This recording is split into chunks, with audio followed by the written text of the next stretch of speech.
Greetings, and welcome everybody to the Occult Magick Masterclass. Today might be a day that you remember for the rest of your life, because what you're about to witness is an introduction, an exploration of some of the most long forgotten wisdom and information about the nature of true magic that for so long we thought was lost to time. Proverbial humanity thought was lost to time.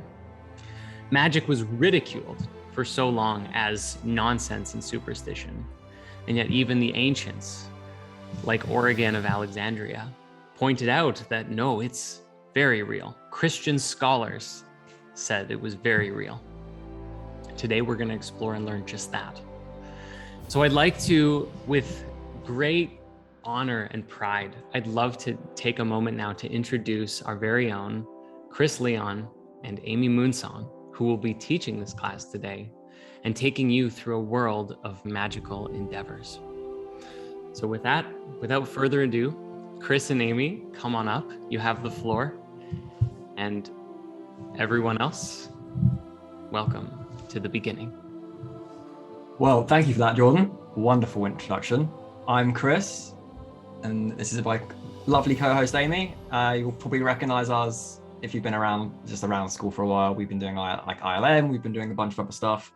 And we are starting to sort of branch into magic in the occult, which is thankfully something I have a fair bit of experience in. So I'm gonna be taking you through a masterclass, so to speak. And we're gonna explore sort of history, what it means to practice magic, what it means to be engaged in the occult, and everything that people have been asking for a really long time. So I'm really happy everyone's here. It's gonna be really fun.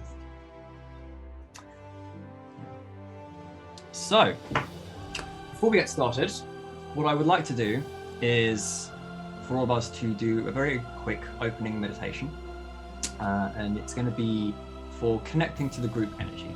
So what I'd like you to do right now is just give yourself a deep breath.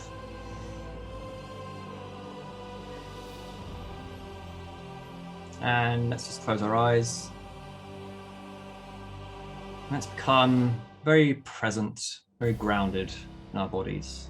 Just very gently bring your awareness just behind your eyes, just the forefront of your head. Just become very aware of that space, that darkness behind your eyes, and just focus your attention.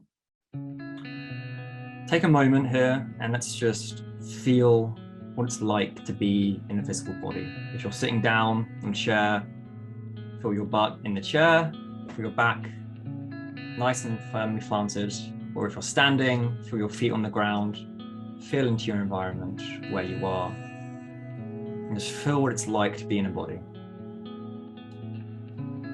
Now, what I want you to do is very gently just begin to focus around your root chakra. So it will be around the base of your spine. You can see it however you wish, whether it's an opening red flower petal or if it's a glowing chakra orb, however it is you conceptualize chakras. And I want you to just imagine a tree trunk coming out of that root chakra and just going down into the earth, just connecting you back to the natural mother.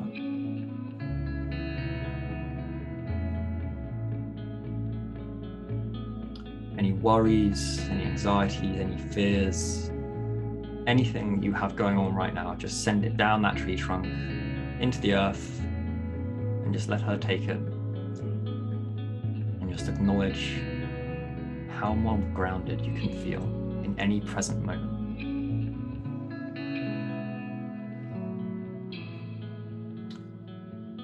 And what I'd like us to do is, again, just become very aware of every single person on this call. Right now, we're almost at 300. We've got 292. It's 292 people joining us from all around the world, different time zones, different places. So let's become aware of that. And what I want you to do is I want you to just smile right now. Just give them a really big smile. and feel that group collective energy coming in from every single person, all here for the same reason you are, and feel their energy connected. If you want to, just give them a little wave. And I'd also like to reach out a hand to anyone who can't be here today and will be watching this recorded or at some point in the future.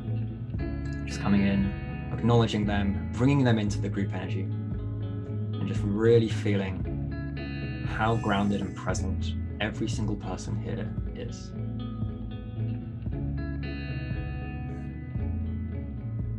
And let's bring it back and give ourselves one last deep breath.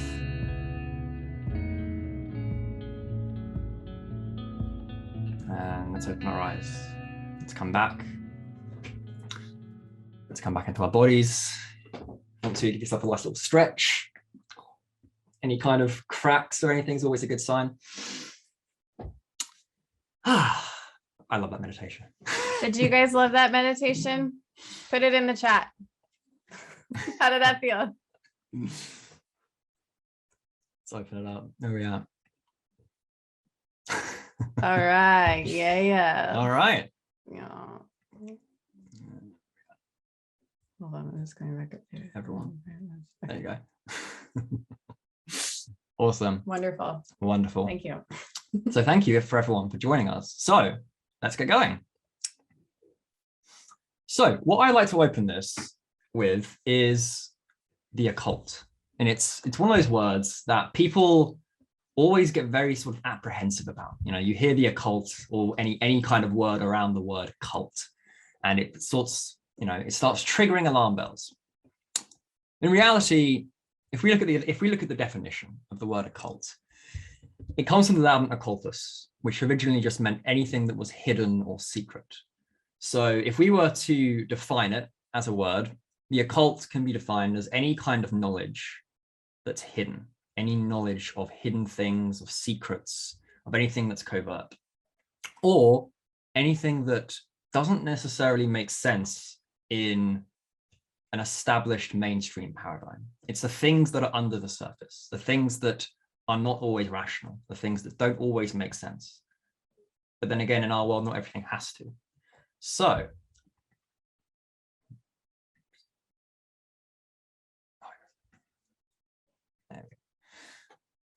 when we look at the occult, it really encompasses all of those beliefs, all of those practices, everything that falls outside of the scope of traditional religion and mainstream science, or in general, mainstream culture.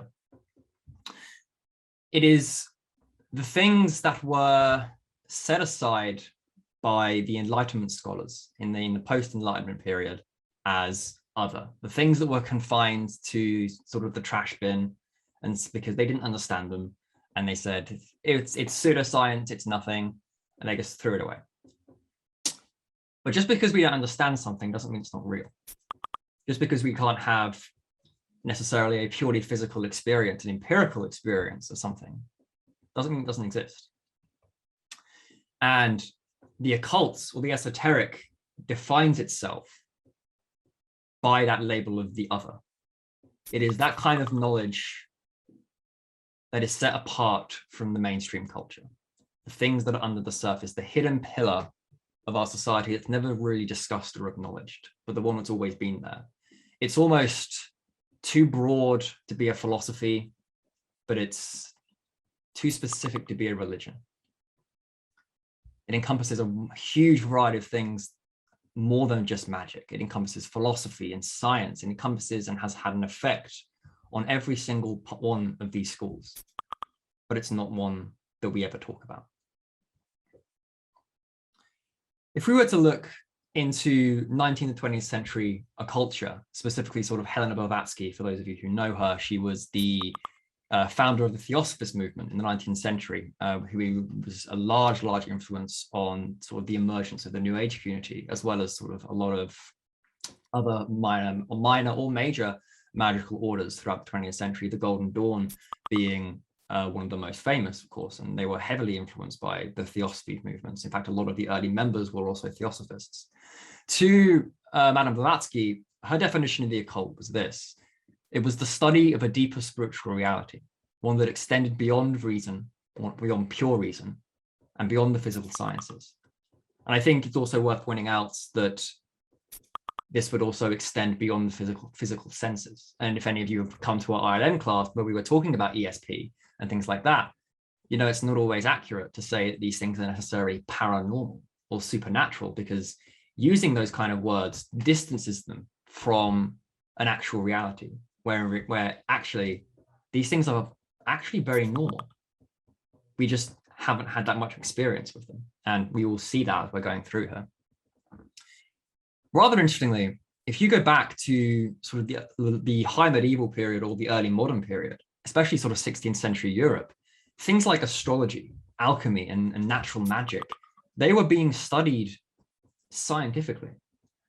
And of course, the scientific method wasn't as developed as it was today, but by scientific, I mean it in the methodical sense, right?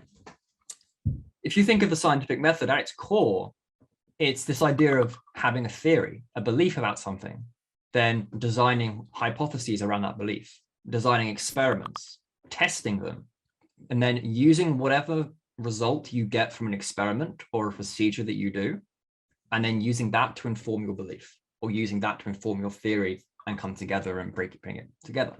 But the point is, it's a system.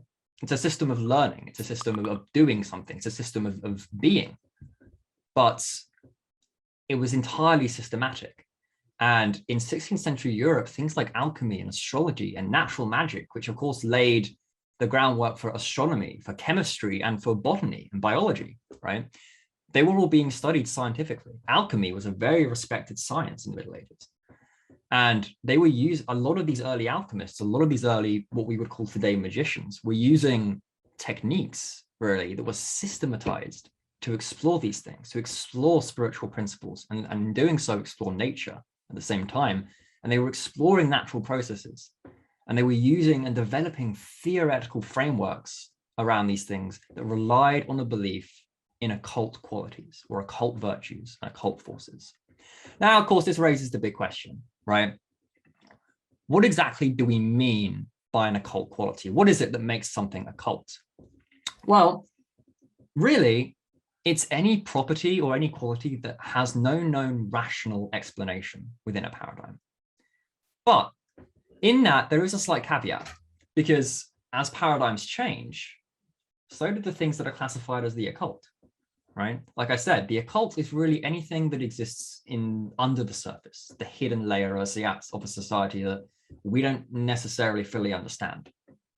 You know, a good example of this is that in the Middle Ages, magnetism was considered an occult quality.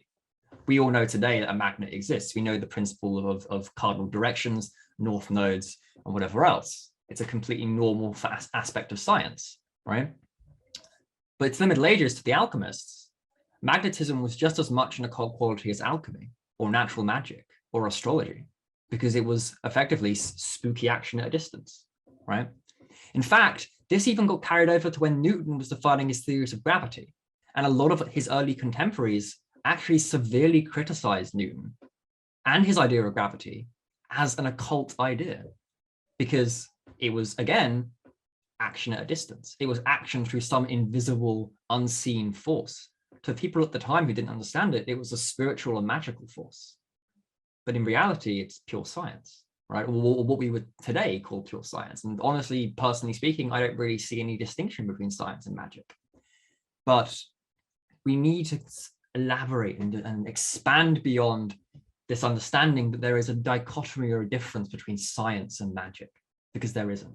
A lot of the early things that were classed as magic are science today.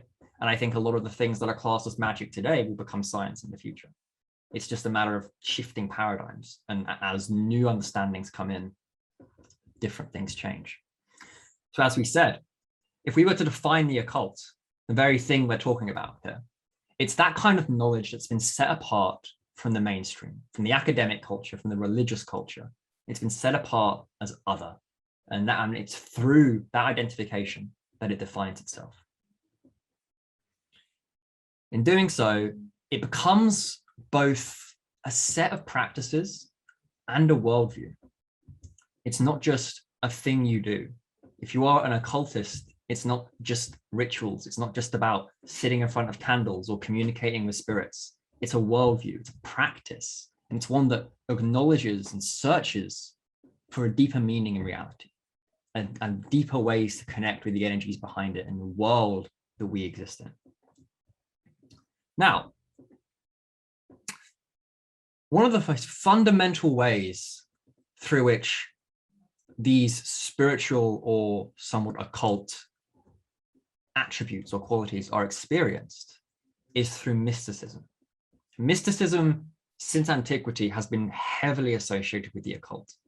And it kind of makes sense because mysticism is a very personal practice, and it relies a lot on personal experience and your relation of those experiences. And really, mysticism and mystic practice, and what we mean by mystic practice, is the process through which occult qualities are experienced. So, if we were to define mysticism, I would say, if we were to take let's say a philosophical point of view, right? I'll appeal to the more sort of logical people among you right now. For those of you who have trouble going out on a limb and believing things. If we take a purely philosophical point of view, mysticism is a non-rational mode of experience or of being where one person, or maybe sometimes multiple, if it's in the case of a group ritual, but where a person comes to experience themselves or learn a truth, a fundamental truth or a fundamental reality. Now, it can also mean the idea of mysticism, or the label of mysticism, can also be applied to the traditions and texts and teachings that then accrue and come together around that experience. So if you take something like Jewish mysticism, so about 800 years before the Kabbalah was being codified, you had the Merkaba mysticism, which was chariot mysticism. And a lot of the experiences of chariot mysticism involved rabbis, and it involved mystical Jewish sects, the Essenes, anything like that, descending into what they would call Pardes, into where we get our word paradise. It means garden. But this is a very apparent quality of a mystic. We have this idea that ascension is going up, that heaven is above us, but in almost every Jewish mystical text, mystics are described as going down, never up. They're described as descending into a garden, descending into a place, rather than ascending. But the process, the meditations, the breath work, everything like that, that enabled one to do that was a mystic practice in itself, but also the literature, the texts, the teachings that arose around those experiences that people would have are also mystical texts. You can gain mystical revelations or spiritual insights through reading them, even if you haven't necessarily gone through the experience yourself. Things like the Zohar or the Kabbalah are great examples. They're textual sources of people's experience of mysticism, mystical experiences that you can then gain wisdom from. And that wisdom is related to an occult quality. It's related to a fundamental reality or a fundamental truth. However, I always love telling people this, very importantly, there's an extremely important caveat when it comes to mysticism. And bear in mind, I say mysticism is a non-rational mode of experience. There's a very important caveat. Non-rational does not mean irrational. This is very, very important to understand. There is a huge distinction between not rational and completely irrational. Mystics cannot just make up stuff. They can't just sit there and then, I don't know, go into their bedroom, take some kind of huge amount of psychedelics, go on a godly trip, and then come back and say whatever they want. It doesn't work like that. That doesn't make you a mystic. That isn't necessarily a mystical experience, not in the traditional sense of as what it's meant. Mystics and people who engage these sort of more hidden aspects, the occult qualities of things, they are situated within traditions. They're within cultural contexts. So whatever they might say, no matter how out there it is, it only really makes sense if you look at the context in which it's happening, right? The specific frame of reference around it's happening. A really good example of this, I think, is sort of the New Age phenomena of numerology, right? So something like 1111, 555, all those kind of things, right? In a lot of spiritual communities, especially New Age communities, you'll look around and you'll hear all people saying, oh, well, if I see 1111 on my clock, it's a divine guidance sign, or it's anything. Objectively speaking, there isn't really anything special about the number 1111, right? The same way that there's nothing really special about the number 555. They're just numbers. But when you attach certain ideas, or you put it in one cultural frame of reference and you attach meaning to that frame of reference, then it becomes a mystical experience. It becomes something that you find deeper meaning in. And that's really the nature, it becomes an occult quality, right? Again, it goes back to the idea. The occult quality is the examination of deeper meaning.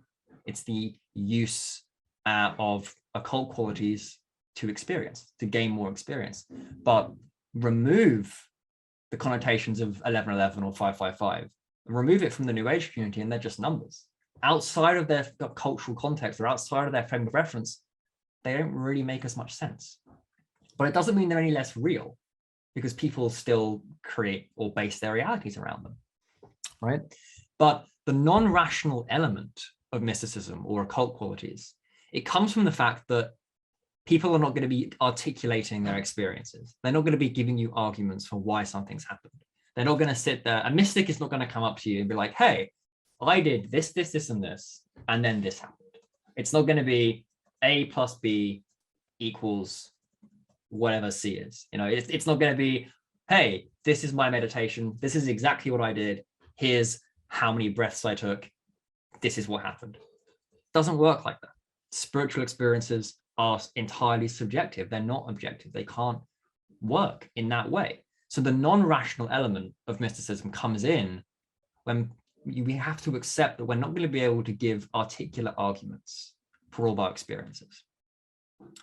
What you are going to get, though, even though we can't systematize it, we can't break it down and say this is what's happening. What you are going to get is you're going to be having visions. You're going to be having experiences. You're going to be having encounters with spiritual entities or divine minds or otherworldly forces. And you're going to have people reporting back on them, on their personal experience of it. And they're going to be reporting back on the quality of that experience, what it affected for them, how they felt it, how they felt when it was happening, the lessons they took from it. But they're not going to give you a systematic reason of how they did it. And it's one of those things, you either love it or you hate it, but it just kind of happens. But again, the same also applies to you. You're not going to necessarily want to justify every spiritual experience you have. And that's totally fine, because it's a spiritual or mystical experience. But just because it's not rational and we're not giving logical arguments for each thing, doesn't mean it's not real. Doesn't mean it's completely irrational or just made up or all in our heads. So this brings us very nicely to the topic of magic, I think, and because there is a large discussion of magic being all in our heads. So what I would like to do as sort of initial point here is I would love to hear if anyone has for themselves a working definition of magic. Before I share my own and share what it is, I'd love to hear what anyone thinks magic is. And if you want to drop it in the chat, we can go through a couple here.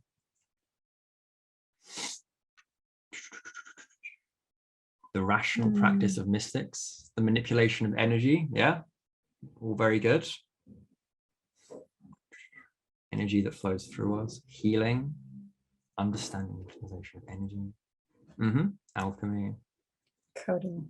It's an interesting one. Yeah, that's a very interesting one. Yeah, someone said coding. That's a very nice one. I was having this discussion sort of about a month ago with some of a mentor of mine, and he was saying that magic is kind of like the source code of the universe, and it's like understanding it and using it is able. You're sort of able. It's like saying, you know, you have a book and you have all the words, but then magic is like understanding where to put the periods or the commas or anything like that, or punctuation, and when you can do it, you can alter the flow of what just the general vibe, whatever. Someone said theurgy. Someone was talking about theurgy. That's very interesting. We'll get there. We'll get there. Someone mentioned theurgy. That's very good. Okay. Grammar, like a grimoire. Yeah, CJ. Science and art of Crowley's in there. Science and art of causing change and through the will. Yeah. These are all really, really good. Really, really good. I am rather curious though, because nobody has mentioned spiritual creatures. No one's mentioned spirits in their definition of magic, which I find rather interesting, because to an ancient magician, so let's define our geographical area for a sec, right? Let's say Eastern Mediterranean Egyptian magician, because that's one of the most important right now. I think a definition of magic would almost be completely incomplete without acknowledging a spiritual hierarchy or spiritual creatures. But before we get there, I'll give you the sort of quote unquote official definition. This is a definition by the British anthropologist Ronald Hutton. He's a very nice man. And he said, and this is in the context of anthropology, because anthropology can study magic for its social effects in modern day tribal societies or whatever. And to Ronald Hutton's many anthropologists, magic is defined as the application of beliefs and rituals or actions that are employed with the goal or with the belief that they can subdue or manipulate supernatural beings or forces.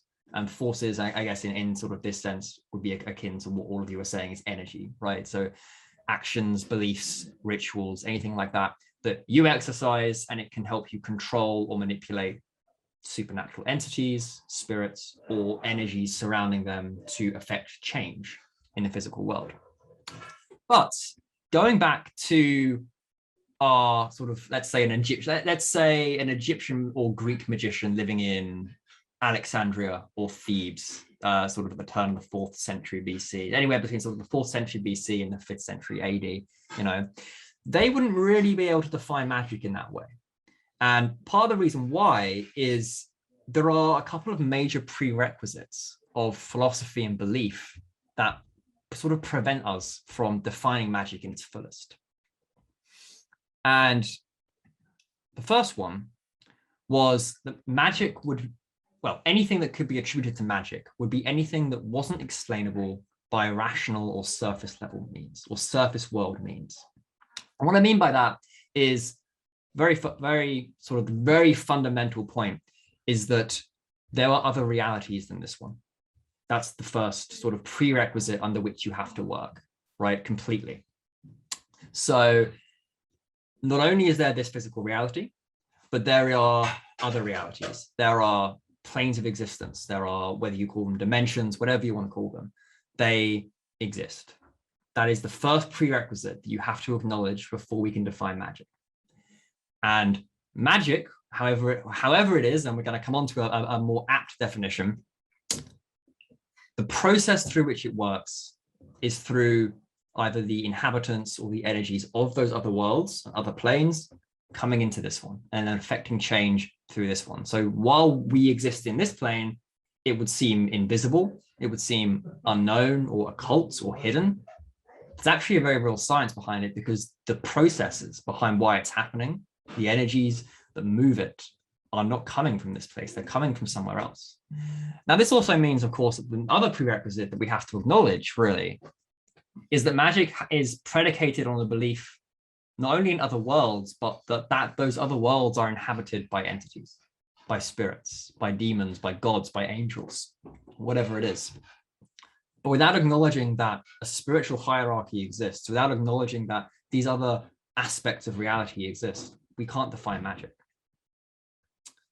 So I think for me, and this is a definition that was taken from Dr. Stephen Skinner. He's done a lot of very good work on reconstructing the Western tradition. But to Stephen Skinner, and I've also, in my own practice, this has been sort of my working definition, so to speak, it would be that magic is the art of causing change through the agency of spiritual creatures, rather than through directly observable physical means. Now, how that would actually work in practice is really the traditions that sort of accrue around magic, because those spiritual creatures that you're working with would then be compelled or persuaded to assist you in whatever you're doing through the use of sacred words or powerful divine names or talismans or symbols or incense, or in the ancient world, sacrifice, or other, what we tend to call in academia as materia magica. And it's basically just magical material or traditions or anything around magic. But really, that's the important point here, that magic is accomplished through spiritual agency. It's accomplished through creatures acting or interceding on your behalf. And then to an ancient Egyptian or Greek magician, the core role of a magician, or what defined a magician, was the ability to communicate and compel those entities into action, to move those forces, to do it. Now, let's go back many, many years. Let's say, I think the oldest of the Greek magical papyri, or the Greco-Egyptian magical papyri, I should say. These are my absolute bread and butter of everything, because they are the most amazing. Well, I'm biased, but It's Chris's jam. it's my absolute jam. The Greco-Egyptian magical papyri, the reason I love them so much is that the entire Western esoteric tradition, all of Western magic, the entire Western mystery tradition comes from them. The entire Western mystery tradition owes its origins completely to the Greco-Egyptian magical papyri. And the shorthand we call them is PGM. It's Latin, it's Papyrus Greco Magica. So I'll refer to them as PGM sort of through the rest of this masterclass. But they are effectively a collection of scrolls. They're a collection of papyri from Greco-Roman Egypt. So the main bulk of them, which were called the Anastasi collection, were found in Thebes, or modern-day Luxor in Egypt, and they were effectively the collection of a personal magician. So they were the personal collection of a magician, an Egyptian magician, practicing in Thebes, probably during the Ptolemaic era of Egypt, sort of the late Ptolemaic. The oldest scroll in the entire PGM collection, which is PGM 40, it dates from around the late 4th century BC. So that's just for reference, it's just after the death of Alexander the Great. And that is for anyone who's sort of interested in looking it up, the PGM 40 contains the Curse of Artemisium, which is a very powerful ancient curse. It's also one of the most poetic ones, I think, poetic scribal things I've ever read in my life. But the youngest, actually, so the most recent written, the closest to us, comes from the 5th century AD. So we're looking at, nearly 1,000 years almost of practice, from sort of nearly the 5th century BC to sort of the 5th century AD. It's insane the amount of the scope of these things. And this is an example of what we're talking about here on the right. Obviously, it's all in Greek, mostly written. Some of it is there is also a certain amount that are in Demotic, which is sort of late stage Egyptian language, which is really helpful because we can reconstruct like vowel sounds and stuff like that for divine names and whatnot. But what's really, really interesting, or what I find really interesting as an archaeologist, is the second oldest scroll in the collection, PGM 20, was written by, or in the very least, sort of in the collection of two magicians, right? One of them was from Thessaly, and if any of you know your Greek mythology or Greek folklore at all, you'll know that Thessaly has always been regarded as the island or the home of all witches.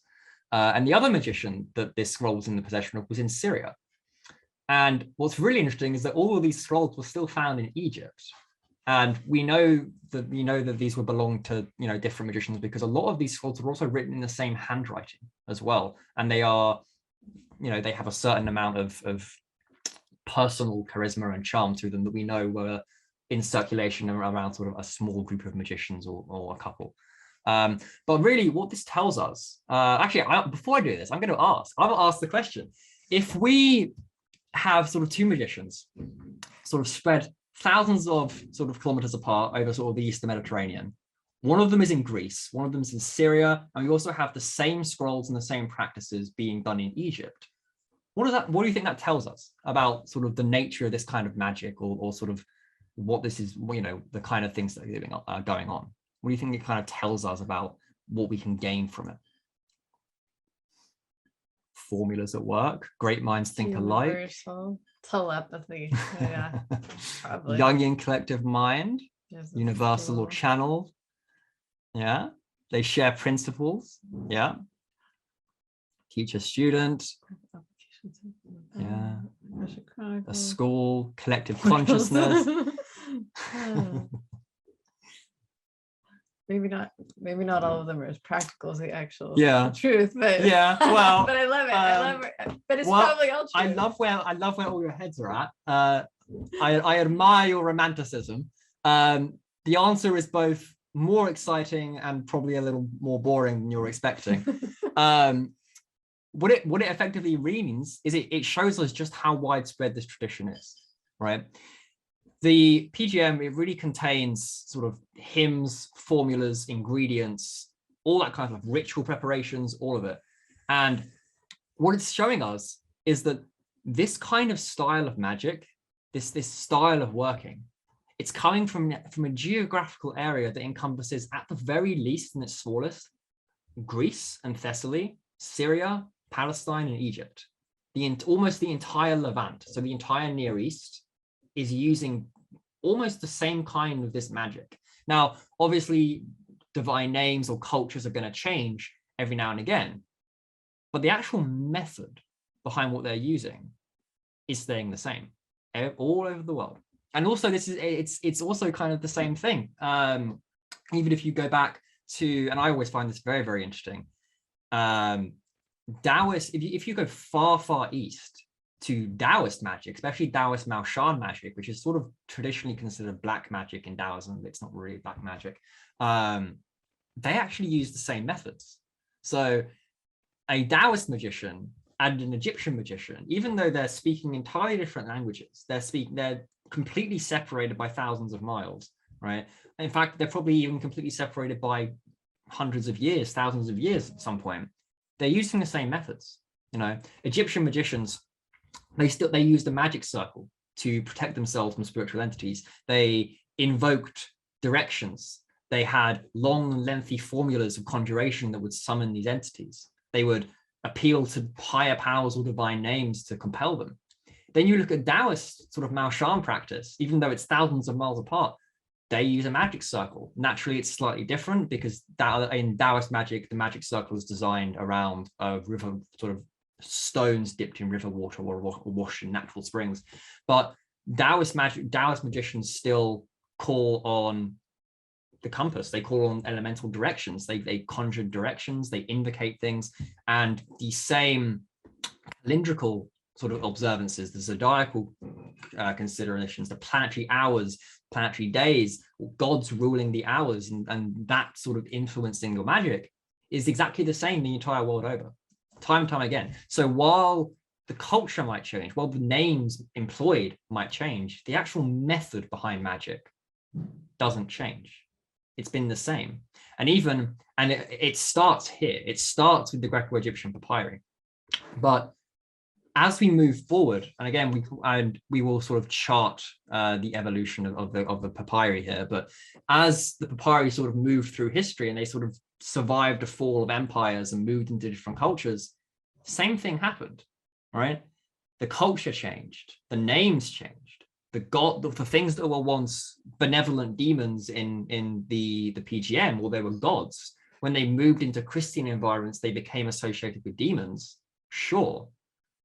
So the names changed, the classifications of things changed, but the actual method for contacting these things didn't change. It's been the same this entire time because it's the same the world over. Magic exists in every culture and it's practically the same method in every culture, which personally, I don't know about you, but I find that pretty cool. So, you know. But and again, this sort of goes back to our definition, right? Because ultimately, the reason magic is staying the same, the reason it's so irrepressible, the reason it's stayed the same this entire time is because it works on the same principles. It works on the same theories. You have the same fundamental theories that work all the way through. And again, the main theory that I want to impress on you guys here is that to these ancient magicians, the authors of the PGM, the people who were doing these rituals, the existence of spiritual creatures was a given. it was completely acknowledged. It wasn't a case of, oh, well, maybe it exists, maybe they don't. Well, I've never seen one, so therefore it doesn't exist. No, no, no. They were 100% certain that they had experience with these spiritual entities. And to them, to make any kind of definition of magic that would make sense to an Egyptian or a Greek magician, it wouldn't be complete without acknowledging them, because they were the power, they were the driving force behind how magic was supposed to work. You know, it's not necessarily a universal energy you're tapping into. It's not necessarily your own power that you're tapping into, at least in high magic here, which is what we're looking at here, right? So the Western tradition that's derived from the Greek papyri, the power to affect change is coming from those spiritual entities. Now, I quite often, when we're talking about this, I kind of like to compare it to how a modern physicist sort of looks at theoretical particles in sort of particle physics, right? So when a physicist sort of comes up with an idea, he wants to or he or she wants to test a particle in a lab, right? They will come up with a theoretical construct in their mind. They will say, I think a boson exists, or a lepton, or a quark, or anything like that. And I think this is how it looks, how it does, and then I will design my experiments and my procedures and everything around that.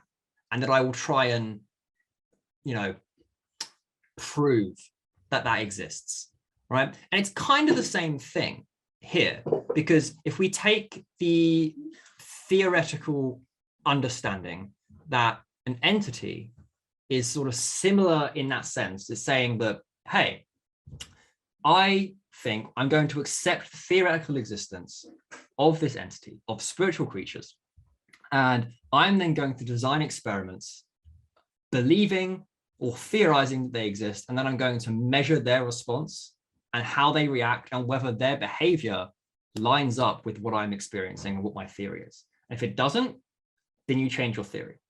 Again, this is the scientific method in magic, and like the whole Solomonic method, right, which is what a lot of the main sort of medieval and Renaissance grimoires use, which again comes from the PGM here. It's very scientific. It's based entirely on cause and observation. It's entirely a case of, I'm going to do this, this, this, and this. I'm going to wait for a response. I get the response. I then do this, this, this, and this. It gets me another response. And you work up. You keep doing it, and it is a systematic method. Now, which basically what this means is then that to understand and use magic in a way that's powerful, in a way that is meaningful to us, we have to also accept the theoretical existence of spiritual entities. Now, I'm sure, to be fair, I don't really think I even have to convince you here. I think the large amount of people on this call probably already believe spiritual entities exist. So I don't necessarily have to convince you.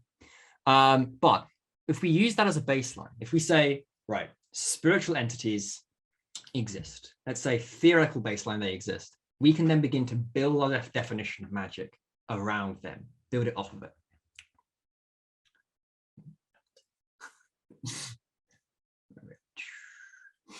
So again, it's through the agency of these spiritual creatures that magic works. It's how they are the driving force behind all magic. And it's rather than sort of any kind of innate power in the individual, or any kind of vibration in the universe, which is similar to sort of the law of attraction or anything like that. Traditional magic, in the sense of the PGM and in the Western tradition, works entirely through communicating with these spiritual entities. And it's therefore, like I said, the main skill of a magician, the thing that makes or breaks the trade of the art. It is your ability to constrain and use and work with these entities using spoken and written words, sigils, talismans, or in the ancient world, or if you're up for it, you know, I'm not going to judge if you are, in the modern world, sacrifices. In my experience, sacrifices aren't 100% necessary anymore. There are other ways to go around interacting with entities. But we can actually just delineate our definition even further. We can get even more specific here. And the first thing I want to say is that in this context, and I know some people may disagree with me here, but in the context of the PGM and the Western tradition as a whole, really, divination is not really classed as magic. Divination is really at a fundamental level, divination is a passive method, right? It's the act of observing the future, or it's an act of sort of observing possibilities of the future, or various probabilities or possibilities that come up. But in this context, at least for a Greco-Egyptian magician, divination wasn't magic, because magic as it stands at its heart is a proactive force. Divination is a means of perceiving the future. Magic is a means of altering, of changing it. So they're not the same.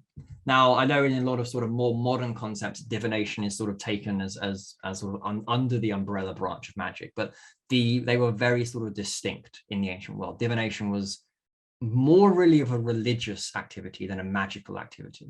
And this sort of distinction between magic and religion is a very important one, because what we have, while religious rituals may involve some element of ritual or magic, actual magical practice is much more personal to the practitioner. And we see this a lot of the time in, even if you look at the PGM, you look at the Greco Papyri, a lot of the time, they're not really using traditional religious means of contacting or interacting with their gods. They're calling them by name. They're calling them by secret names. And again, this idea of sort of the sacred name or the hidden name is very, very big in Egyptian magic, which actually gives half of it away, that a lot of the PGM come from Egyptian sources. It's a very syncretic merger of Greek magic and Egyptian magic. They've also got Babylonian and Jewish stuff in there as well, but it's mostly Egyptian and Greek. But this idea of the secret name is very much an Egyptian one, and it's carried over into the modern sense of practice with sigils, right? So if you look at anything like the Ars Goetia or the Lemegeton, so the Keys of Solomon, and you have sort of the whole 72 goetic spirits, sort of the sigils of the 9 demon kings or whatever. They're serving the same function, right? The sigil is just like a pictorialized version of the secret name, of the sacred name of the entity that once you know, you can then command, you can then work with. Now, what I do want to say is that, again, magic is not necessarily an incoherent mess. It's not just jumbled words or images. And this goes back to our discussion of mysticism, right? It's not just the case of people making stuff up. It's not just people adding in random little things every time it goes through a different culture, because it wouldn't work, right? Magic would not have survived this long if it didn't work, because it wouldn't, right? I don't think anyone's under that sort of impression that it would work, because the only way that something can survive this long, it's survived the technological and scientific revolutions, it's survived the fall of empires, and the method yet again has stayed the same. The only way that's possible, the only way that we have an unbroken tradition of magic, is if someone somewhere is getting consistent results to keep doing this. Otherwise, people would just keep adding random stuff. They would say, oh, well, didn't work this time, I'm going to throw this in and see if it works. And then they'll just make stuff up. But that's not what we're seeing.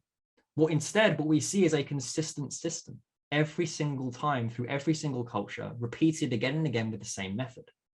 The names change, the spirit you're calling might change, but the methods for calling them don't. And it's also very important to note that in this sense, when we're dealing with sort of the Greek papyri in the Western tradition, it is very much a case of high magic. So it's the learned magic. And we'll get into this in a little bit, but this is, to the Greeks at least, magic was classified as a techne, which is where we get our word technology or art. So it was similar to philosophy or physics or physicoi, right? It's where we get physics, but it's an art form or a technology that had learnable and usable principles. It was something that people spent their years of their life dedicated to learning elaborate formulas, learning proper sigil, the proper way to draw things, learning everything. Because again, if we look at the PGM, we see it. Like a lot of the scrolls are written in the same handwriting. But also the handwriting they're written in, it can only really come from somebody who has years of scribal experience. We're not looking at, sort of a Wiccan's Book of Shadows effectively here, right? We're looking at a systematic treatise of a seasoned magician, somebody who spent decades probably of their life learning and mastering an art form. We're not looking at just people throwing random stuff together. Now, so I think Boak in 2008, and also Stephen Skinner has also done great work on sort of elaborating this. But to the Greeks, and this is very much a Greek concept of magic, there were really sort of two distinct forms of how magic effectively would work in this context. I would also like to know, because somebody mentioned theurgy earlier, I would like to know if any of you guys know what Goetia or theurgy are before I give you a definition. I'm going to observe the chat real quick.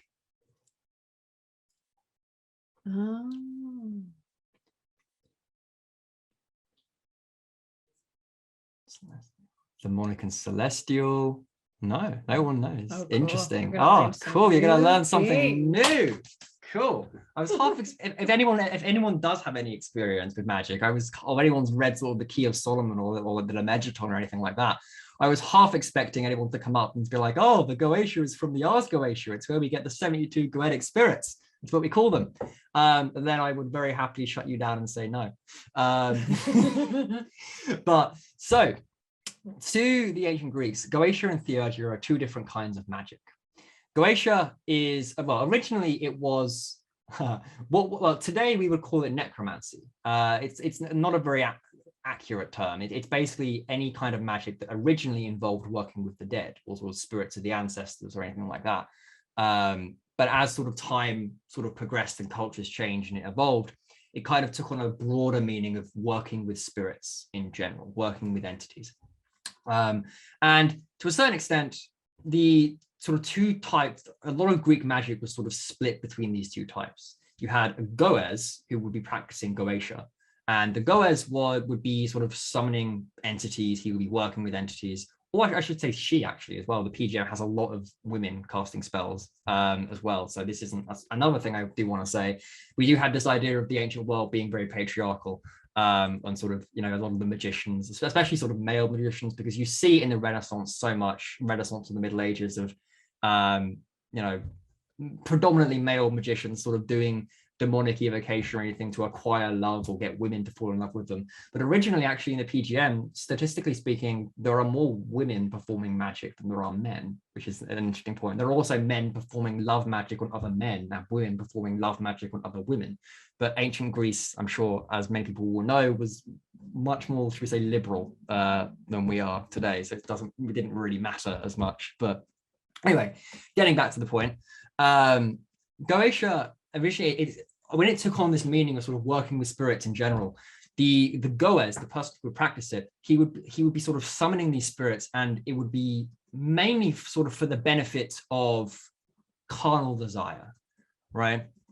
So it would be bringing entities into our world to manifest them or their power or anything to treat sort of the material desires of people, what people want. So it's things like love, it's money, it's power, it's the very human things, the very human traits, right?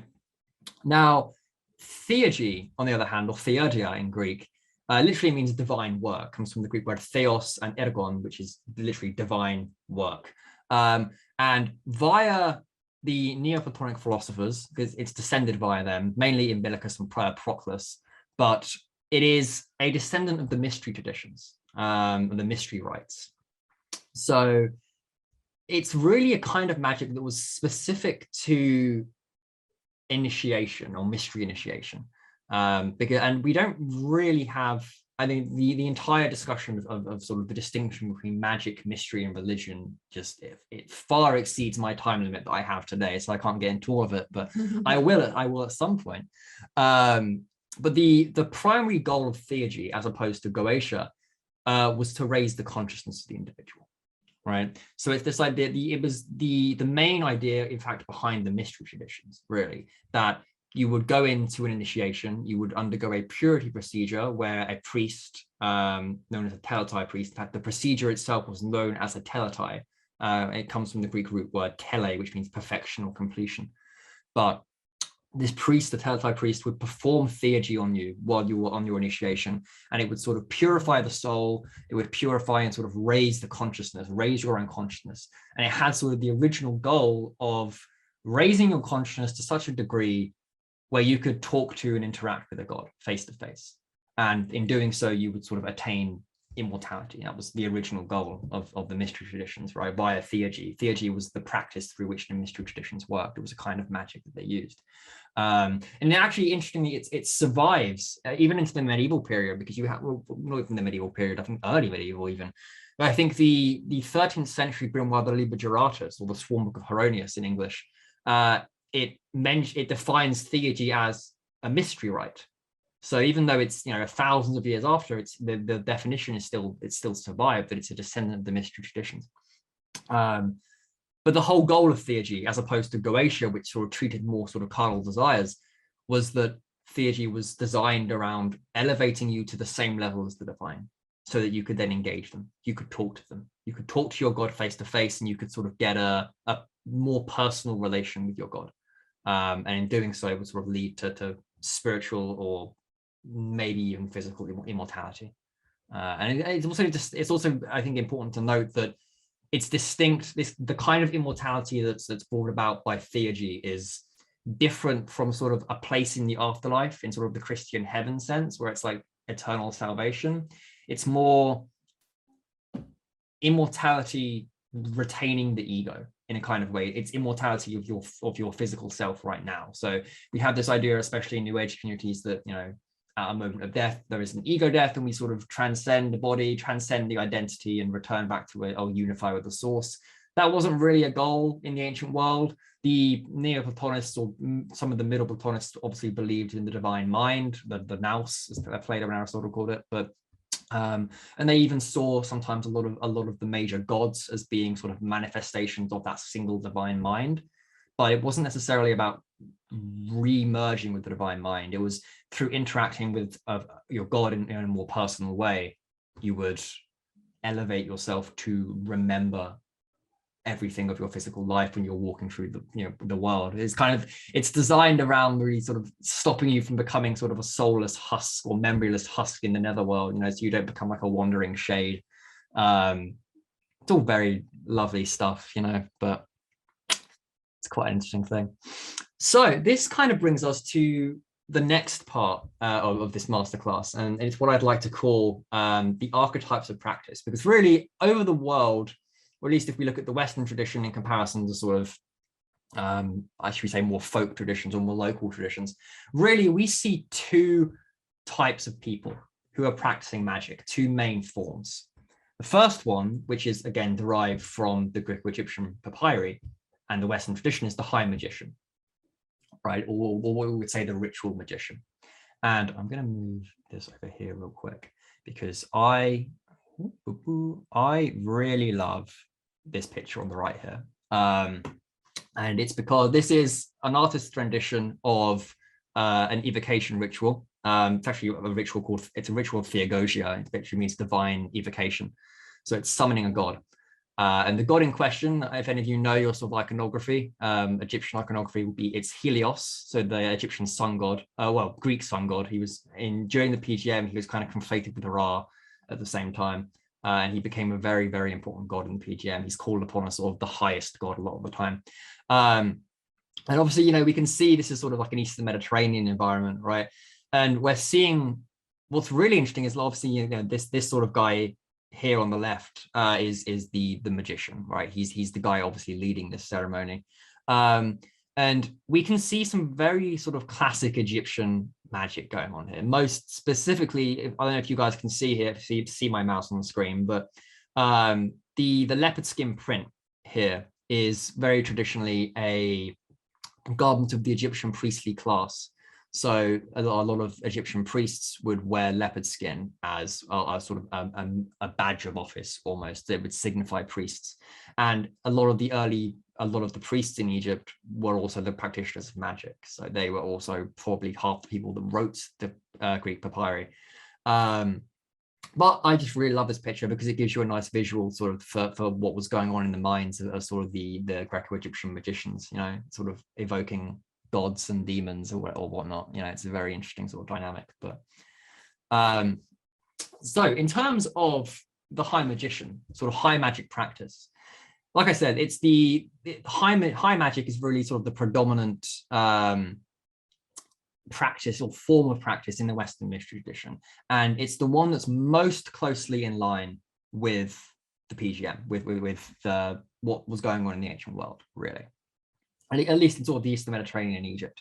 And it's forms of practice and knowledge or concepts and everything that is very much a scholarly tradition. It's an elite tradition. It's something that's communicated through textbooks of magic, what we call grimoires, right? So you're not necessarily going to be learning this from, you know, your grandmother, sitting around a fire, getting taught by stories. You're going to be going to a library. You're going to be going to a collection or a temple somewhere. You're going to be taking out books. You're going to be taking out textbooks. You're going to be sitting down. You're going to be studying it. It is very much the practice of the literate elite, you know, the higher class of society, so to speak. And a lot of these grimoires, like we mentioned, they display writing styles and concepts and scribal preparation that can only come from years of learning and mastery. So very much this high magic tradition is very much the practice of the elite. It's the practice of the literate class, I should say. And it's a form of magic that's used really used and produced really by learned experts in their field, people who have spent decades of practice to learn it and have mastered magic as a technology, really.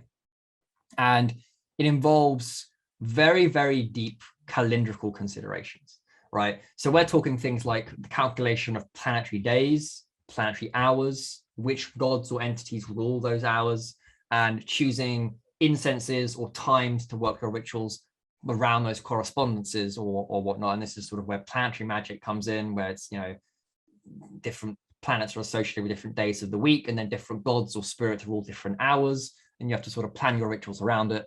And again, this is why it's a learned tradition, because it takes you nearly 10 years to master this kind of stuff. And the other thing that was very, very important to sort of the Egyptian magicians or Greek magicians was which zodiac sign the moon was in at any given time. In sort of comparison to our modern astrology sign or system, where sort of the sun is traditionally sort of more considered important.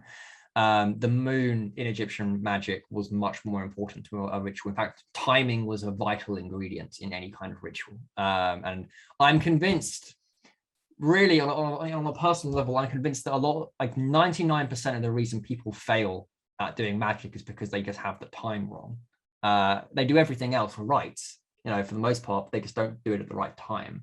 And that's why it doesn't work. It's kind of like the gods have an hourly schedule, right? And you learn this very quickly when you're practicing anything from the PGM. It's kind of like, you just know, because in our culture, you just know that you don't go to your doctor's office at 3 a.m. because you know they're not going to be in. But trying to explain to somebody who's sort of entirely outside of our cultural frame of reference why our work system is 9 to 5 would kind of be very difficult to do, right? If you tried to explain to an ancient Egyptian why your doctor isn't in at 3 a.m., it's going to be kind of difficult. In the same way that them explaining to us their timekeeping system is also going to be equally difficult, and we would equally not understand it as much. And this is also the high magic tradition, which again comes from Egypt a lot of the time. It uses the traditional tools, right? It uses the traditional tools and techniques of the art. So the magic circle comes from the Sumerians technically, but Sumerians came to Egypt, and then via Egypt came to us, or came to the Greeks, and then via the Greeks came to us, so on and so on. Uses incense, corresponding incenses, invocation to the directions. So when you're setting up a circle, you know, you conjure different directions, that kind of thing, and using divine names to constrain spirits. They are all very much staples of high magic. So if we were to sort of look at the staples of high magic, the things that really define it, you know, we've got very elaborate astrological considerations. So the absolute first step in any ritual of high magic is calculating planetary hours, planetary days, which sign the moon is in, which sign the sun is in, and then planning your rituals around that. We've got sigils, we've got talismans, we've got sacred names or sacred words, a lot of which are written down in grimoires, right? It's a literate tradition. It's one that you go to a library, you pick it out, and it's something that you sit down, you study, you learn. Spatial orientation is very, very important in high magic. Again, situating yourself in sort of comparison to different directions and then invocating those directions. elaborate purity procedures. So I don't know if any of you have ever read the Key of Solomon, but it talks about bathing ritually for 9 days and keeping yourself free from sin, wearing like lovely white linen robes, all that kind of thing. All of that also comes from the PGM. It's a high magic tradition, and there are reasons sort of how and why it evolved, but I won't get into that now. The use of magic circles, very much a high magic tradition. In fact, and I always love bringing up this point, the only reason the casting of a magic circle is present in neo-pagan religions like Wicca is because Gerald Gardner, when he was founding Wicca, actually read the Key of Solomon, saw that it had a magic circle in it, and then was like, oh, that's just how magic is done. So he just copied it over, and that's why a magic circle is in Wicca. Another one that's very important for protection of the magician, really, because you have the magic circle, but there is phylacteries. We sort of tend to think of phylacteries as talismans or amulets today, but they're very, very different. Phylacteries are only worn during ritual. An amulet or a talisman is consecrated and used throughout and keeps working, but phylacteries they're either worn as necklaces, or they're materials, or they're sort of wound around the arm in a method sort of similar to modern Jewish tefillin. And they protect the magician. They protect you from spiritual creatures while you're in ritual, and word of caution, if anyone ever wants to do this, don't slack on the phylacteries. Trust me, it's not worth it. You're not going to have a good time if you think you're just going to get away with it. But the other major traditions, the use of divine names, very important, sacred words, again, all of it is predicated. High magic is almost entirely predicated on this belief of a hierarchy of spiritual beings, right?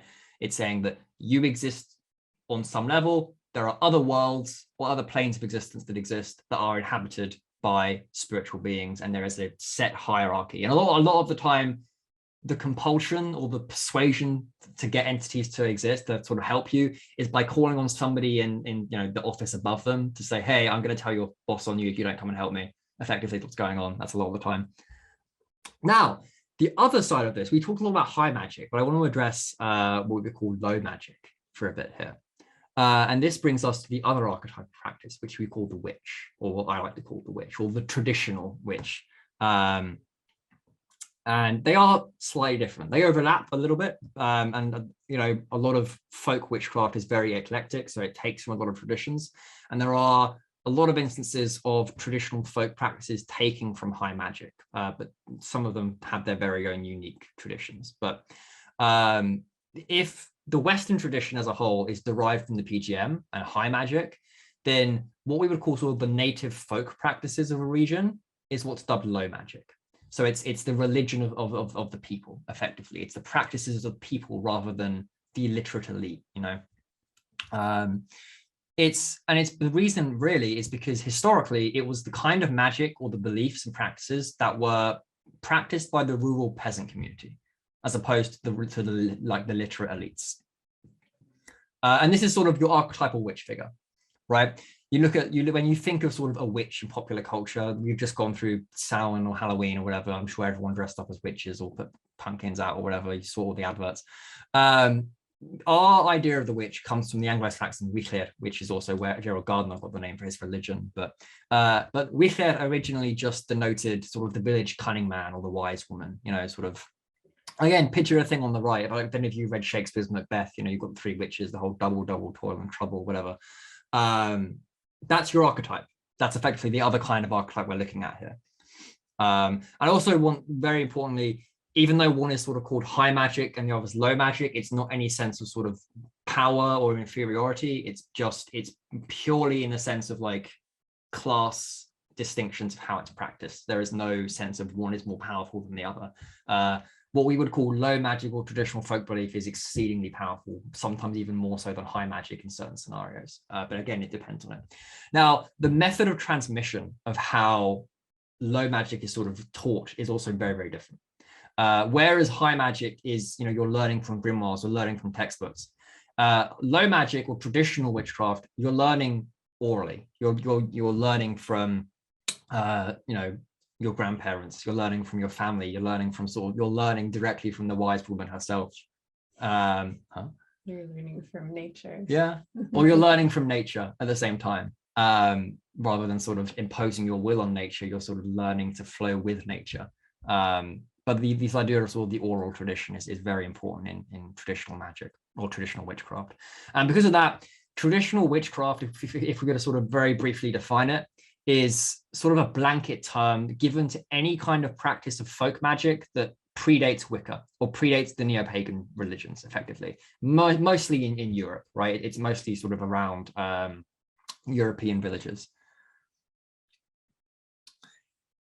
So if we were to look at the staples in sort of comparison to high magic, effectively, the traditional beliefs and the traditional practices of traditional witchcraft are rooted in sort of European village life, peasantry, effectively, from sort of the 11th century to the 17th century. That sort of time window. And it's, you know, it sort of continually evolves. And there's no real sort of central founding figure of traditional witchcraft because it's a folk practice. It's a religion of the people and your connection to the land. So it evolves with every new generation. And it's not really a thing that you can just like pick up a book and learn, although in recent years there have been a lot of really, really good books coming out on traditional witchcraft. But again, it's about getting out into nature, talking to your ancestors, learning your own culture, that kind of thing. So again, yeah, it's a practice of the land and of its people. And because of that, it makes quite heavy use of sort of natural energies, right, to bring about results.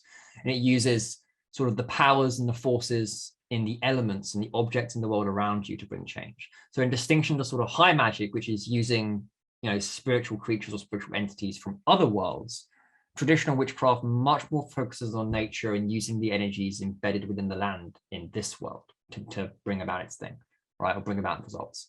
And a lot of the time this is sort of like very, again, it's the very sort of stereotypical witch archetype, where it's like the spells that you're talking about, the rites you're doing, they're going to be composed mostly of like rhymed alliteration, you know, like rhyme verses or whatever. You're going to be like throwing herbs into a cauldron that's bubbling, or it's going to be like carved wooden things, or using oils or natural herbs or potions or anything like that, all of which are going to be naturally derived. They're all going to come from nature. Now, again, I mentioned this just now, but the power through which low magic is said to work, you know, the ability of which it's supposed to work, is much more eclectic than and sort of, you know, joined up than high magic. Because high magic, you're pretty much almost entirely relying on spiritual creatures to do your dirty work for you. But low magic, it's much more combining, right? You're using the energy of the land itself that you're in. You're using the items that you're putting into a spell. And those items will be chosen based on their correspondences in nature, whether they're related to the natural world or sort of the wider universal cycle. You will also use spirits or deities, because they do exist in traditional witchcraft, but they're usually more kind of dryads or land wights or elementals, you know, things that live in the natural world or our world, as opposed to sort of an external spiritual world. And the will of the crafter, so the will of your own willpower, is also what's sort of giving it its initial push to sort of put all those things into action and get it going. So for example, you know, you look at any sort of traditional witchcraft recipe for stuff, you've got stuff like hawk feathers or whatever for speed and agility, or salt for protection and banishing, or black pepper and wormwood or whatever for destruction or anything like that. You know, it's all very natural herbs. And again, it's just very different from high magic. Neither is better or worse. It's just a very different kind of practice used by different kinds of people. I guess the biggest question, importantly, that I always like to ask is why practice? You know, what's the point of it all? You know, because again, a lot of it can open up very interesting avenues of research and very interesting experiences. But what's the point? You know, generally, in my experience, I mean, well, let's ask all of you. Let's go back. You know, what do you think it is really that draws people to magic? Why do people want to practice magic? What do you think? Self-realization, power, help the collective, to ascend. Yeah. Protection. It's the truth. Loss. Interesting. Familiarity, freedom, egoless, opportunity. Yeah, so sort of self-empowerment, control, yeah, to invoke your own power. To gain agency where it's being stripped away. Yeah, that's a very interesting one. That's actually very much in line with traditional witchcraft, because if you think of sort of, especially the archetype of the witch, it was always sort of traditionally, women. It was women were accused of being witches, right? And a lot of time actually engaging with traditional witchcraft was a way for women to gain back their own femininity, gain back their own power in a world where they were being very suppressed. And still is. Yeah. But yeah, I mean, you guys varied some really, really good ones. And there are really, for me, sort of three main reasons people, in my experience at least, come to magic. There's one, which is control. People want either control over their own lives are a bit chaotic, they want it for themselves, or if you're more sort of, should we say, negatively inclined, you want control over others, if you're dealing with some toxic wounds in yourself there. But power, kind of tied up in the other one, but people always want more power because, again, it enables control, it enables abundance, it enables a lack of fear. Well, not necessarily, depends on the case. But the other one usually is curiosity. Honestly, that was kind of my introduction to magic. My rising sign is Scorpio, so I'm extremely I'm very much about going very deep into things and being very curious about dark things sometimes. But morbid curiosity or gaining knowledge is a very strong motivator in sort of bringing people into magic. And again, like, there's no judgment in any of this. You can come into it for whatever reason you do. It's all about how you use it and your intentions, I guess. But I think the biggest thing that I always come back to is, in terms of why I practice personally, would be that, all of these spiritual realities, all these entities that we're talking about here, they exist whether you believe in them or not. They exist independent of you. And whether you believe in them or not, they are actively influencing your life. They are actively influencing our society at large. And for the vast majority of people, we're not aware of them. And I don't like that. I don't really think that's. I like to know where my influences are coming from. I like to be able to acknowledge my biases. So I think one of the biggest things that draws me to magic every single time is communicating and interacting with those spiritual realities so I can understand them. Again, it comes back to that idea of knowledge and curiosity. But I think engaging in magic in general, or any kind of practice like this, it enables you to acknowledge really and recognize and direct the flow of energy wherever that's coming from, whether it's coming from the natural world or if it's coming from sort of more spiritual entities from other planes. It enables you to just direct a flow of energy in a way that's more beneficial for you. And what that effectively enables is that it means you're no longer at the mercy of the universe. It means you're not at the mercy of anyone else. Your reality is entirely your own to create, and you can. There's nothing stopping you from doing it. The only thing stopping you from doing it is yourself, really. And again, this isn't said in sort of like a more sort of mystical, sort of out there new agey sort of way, where it's like, oh, you create your own reality through your manifestations, but you do. But it's in the sense of magic, it's taking a proactive approach to that. It's saying, okay, I admit that I might have been dealt a bad hand in life, right? But magic is the thing that allows you to stack the deck. So, if you don't like the cards you've been dealt, then stack the deck. That's effectively what magic is doing. And I think that's what's really important to me. I think it's also a big part of the reason I love doing stuff like this. I love teaching courses. I love doing all of this kind of stuff because it gives people back their power. Everyone, I firmly believe and I'm passionate about everyone having the freedom to choose their own lives, their own abilities to do whatever they want in their life. And to me, in my own practice, magic has really given me that. It's given me the ability to take back control of my own life, to say, I'm not going to be at the mercy of someone else, or I'm not going to be at the mercy of the universe. If something's happening to me, I'm going to change it. If I don't like it, I'm going to create my reality. And that's what magic enables me to do. Or it's what it enables all of us to do. And that's one of the reasons I love it. It's one of the reasons I study it so much. And again, in doing that, it enables you to sort of understand why things are happening. It's a rationale. Even in anthropology acknowledges this, right? But magic in tribal societies is first and foremost a rationale for why things happen. So it's an understanding, it's giving you that understanding of the energy behind things, the movement behind things. And if you're looking into things like astrology, it's giving you the understanding of, like, you know, the way the universe is working, the way the planets move and how they affect you. But in doing so, by understanding that, you know, by studying it, by integrating it into your being, it brings you greater clarity in it being on that, and in knowing how to work with it, or sometimes work against it if you need to. But in doing so, by understanding it, it removes the fear, right? A lot of the time we get so caught up in what's going on in our lives because we don't know why it's happening. Fear of the unknown. Yeah, it's Confusion. yeah, it's a fear. A lot of the time it's a fear of the unknown, right? Magic kind of removes that fear, because you kind of realize all of a sudden, you know why things are happening.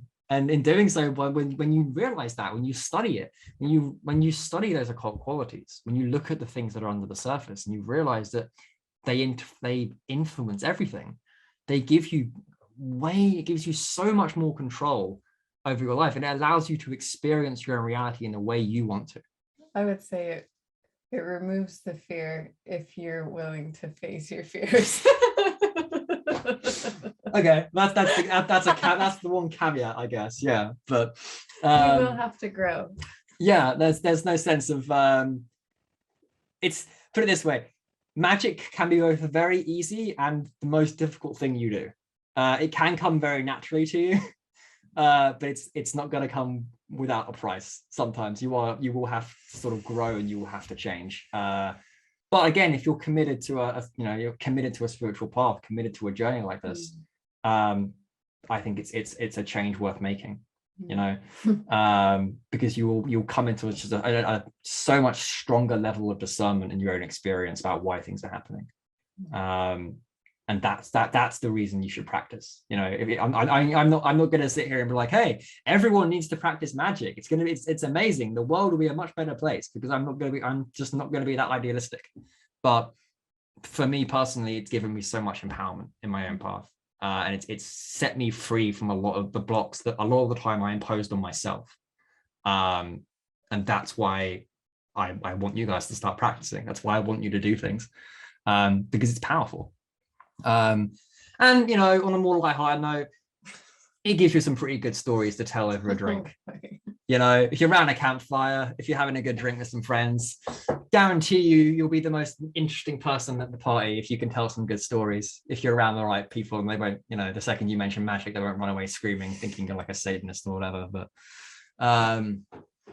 yeah, it's just amazing. I really love it. It's really fun. Yeah. We're gonna do some magic. Yeah. Who wants to actually do some magic? I mean, we can skip this if you want to. Put it in the chat. Are you sure? Immediately. Yes. Oh yes. Yeah. Oh. I can't even keep up there. Okay. All right. We heard you. All right. I'm with you. I don't know if they really want to though. No, I might have to skip. Yeah. I don't know. I mean, we mentioned this in a lot of sort of the opening emails. If any of you have sort of been keeping up with your inboxes or anything, sort of telling you to bring any tools or anything. So for us right here, right now, we have got, I mean, we won't be able to see it on this desk. I mean, I can kind of get my thing and show you up here. We've got some sort of candles. That's basically what I'm going to use. I've just got some candle holders here. So I'm going to be using sort of 2 candles. For this, if you can use equally 1 candle, it'll be sort of equally as effective. But if you have any tools, you want to bring them in. I've also got a lovely little chalice here. I'm not going to be using it, but it's always nice to have sort of to set the space. But yeah, so if you have any candles, let's light them. And if you don't, and you just want to sort of sit in, and you just want to sit in for the group energy, that's also totally fine. Entirely up to you. So one of the things that always helps me sort of initially is sort of when you're even when you're lighting candles, it's a meditative act in itself. You know, I think even the second you even decide to do ritual of any kind, it's a meditative act.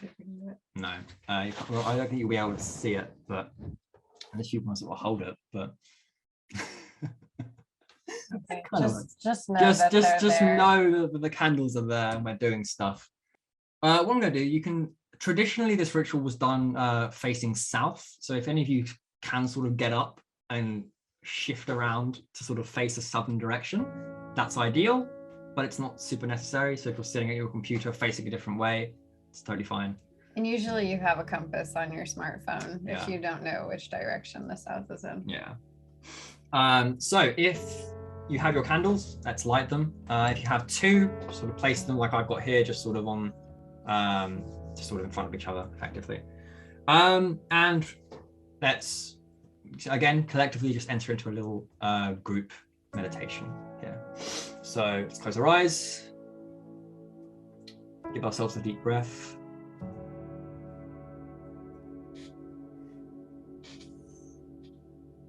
What we're going to do here is we're going to set the space. It's going to be with our intention.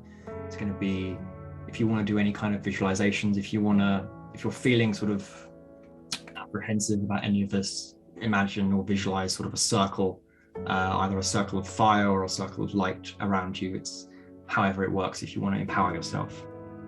But again, what we want to do is we want to reconnect to that group energy that we connected to back at the beginning here. So again, feel sort of the collective sort of manifestation power of everyone sort of coming together with an intention on the call, and feel all that support, all that power that's coming from everyone else. What I want you to do now, again, with your eyes closed still, I want you to really begin to visualize the space you're in.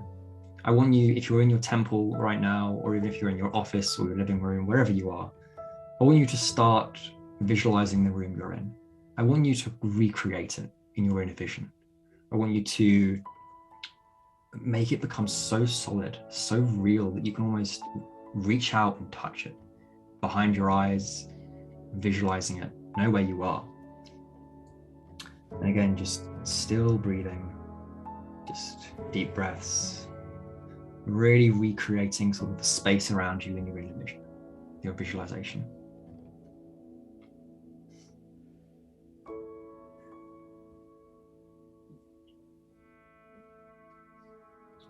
Great, really good job. So what we can do now is you want to open your eyes and reset the space.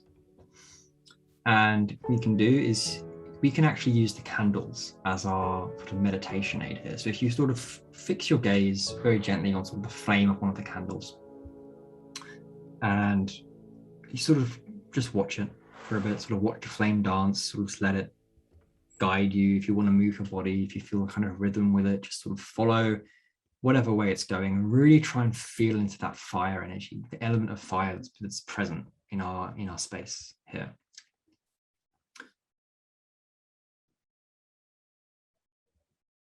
You might even, as you sort of push your intention and push the energy and really get solidified, you might even be able, if you're sensitive to energy, you might be able to begin to see energy rising around or sort of coming out of the space. So it's like rising up out of the space between two candles. And what I want you to do now, and you can do this either with your eyes closed if you're more comfortable, or you can keep your eye focused on the flame. I want you to start breathing in, but as you do, I want you to draw energy from your environment around you. Really, what we're doing here is we are reminding ourselves on a subconscious level just how powerful we are. We are intimately connected to our environments, and even though we've lit these two candles and we have these two bits of fire, elementally we have ignited a spark of creation. We have done that ourselves through our own power. And right now we're going to be drawing in the energy around us. And what will also really help, if you want to sort of tap into that initial sort of power and that willpower, is if you want to start visualizing your solar plexus chakra, really kind of cement it, see it moving, see it glowing, and begin to draw energy up out of that solar plexus.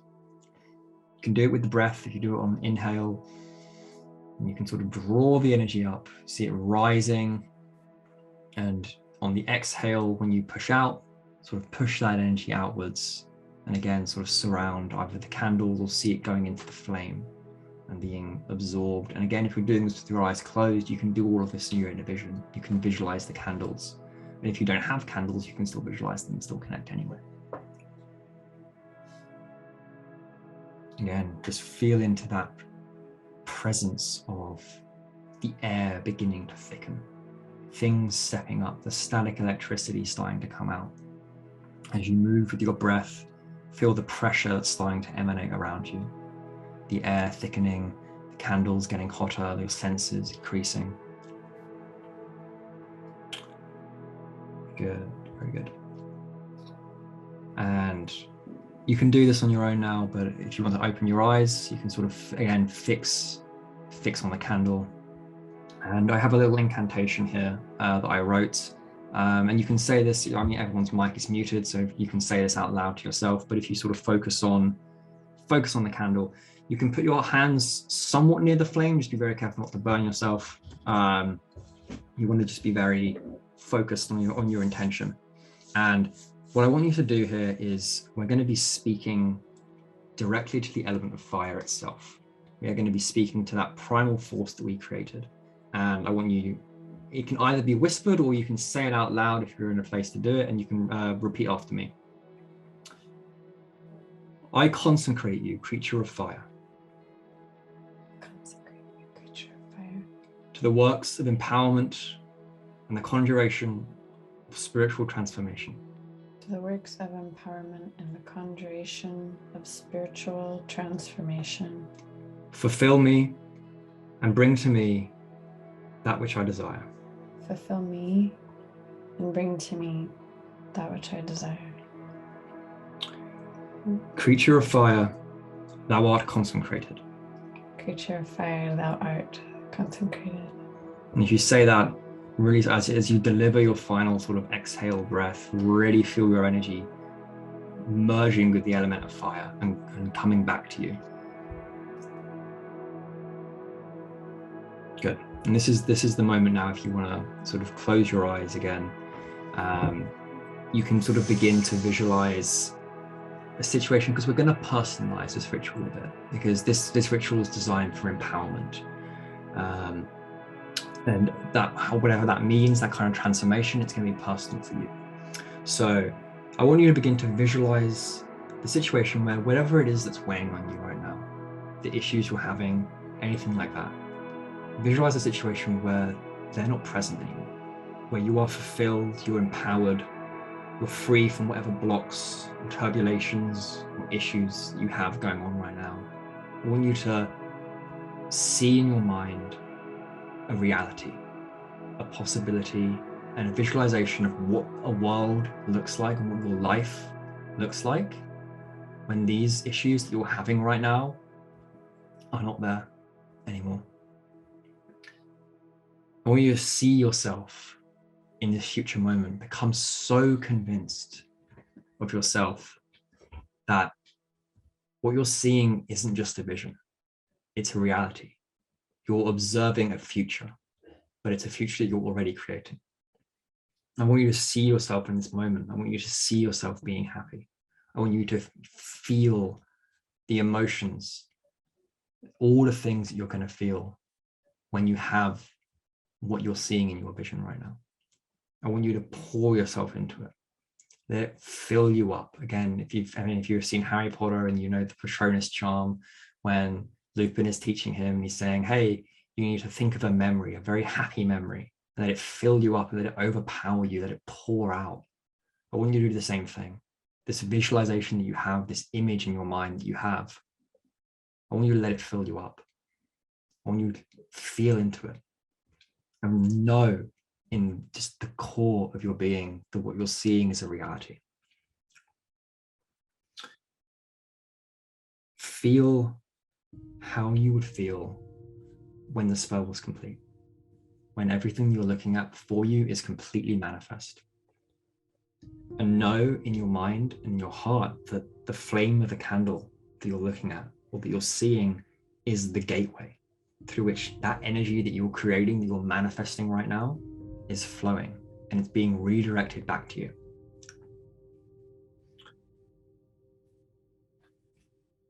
I want you now, again, sitting with your feelings, all of it. I want you to gather up all those feelings you have inside of you, all the power that you can feel. I want you to push it out into the candle and release it. Really just release, dig as deep as you can. Really just feel the emotions, the things you need to release. If you're astrologically influenced, feel into Scorpio. Its energy is around us right now, the Scorpionic current. It's bringing with it a tide of Plutonian transformation and release and power. And this kind of ritual at this kind of time is perfect for this kind of thing. And as you sort of focus on your desire and the feelings that are coming up that desire, release it, push it through into the candle. If you want to look, lock eyes with the flame, or if you're visualizing it internally, see your desire as whether it be, energy, or whether it be coming out of your own mind into the candle's flame, however it is, it looks for you. I want you to just pour everything out, pour all of that emotion, all that release, everything, pour it into the candle. And as you do, again, focus on how you would feel when you already have this manifested. There isn't any sense here of wanting anymore. What you're seeing is no longer a desire, it's a reality.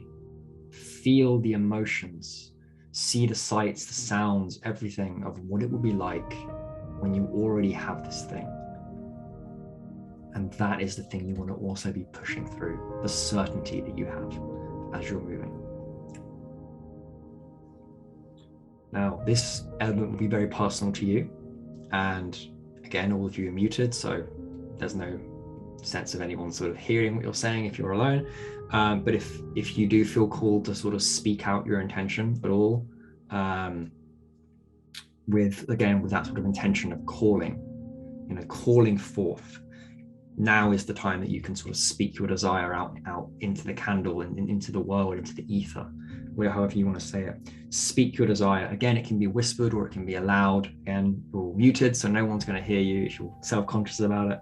But speak your intent with conviction. Or if you're not comfortable saying it out loud, you can say it in your own mind. And again, you can push it out, however it works for you. But the big thing here is focus on that intent, the intent of calling forth, of evoking a situation.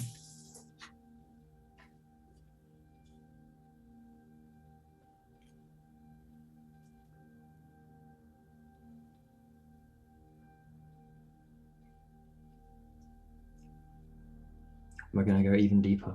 We're still channeling Scorpio. We're going to go even deeper with the emotions. We're going to dig even further. I want you to really go into yourself, almost rip yourself open, really dig in and pour out any and all remaining emotion that you feel for any of this, all of your desire, everything.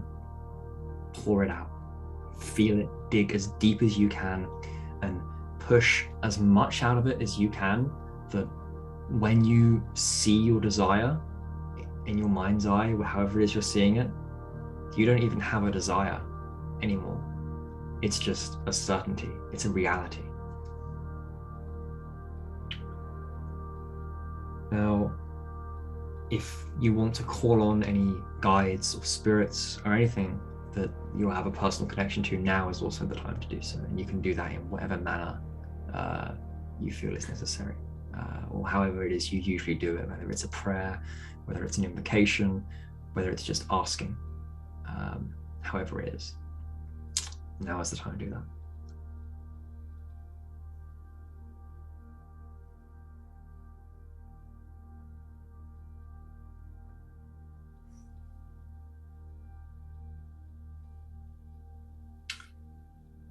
Now, I think we're getting to a point here where I'm hoping for most of you, your desire will have sort of been adequately drained for the most part. You can give yourself another deep breath and really sort of feel into and become rooted again in that belief of certainty of what you're seeing in your eye, what you're seeing here, what you're visualizing, what you're feeling, the emotions you're feeling. They're not desire, they're not of you wanting, they're of certainty of this thing occurring. What you're seeing isn't an imagined scene anymore. It's a confirmation of the reality that you're creating.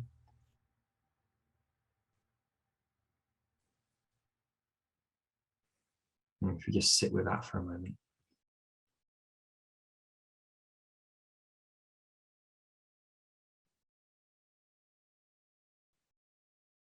Really good. Very, really good, guys.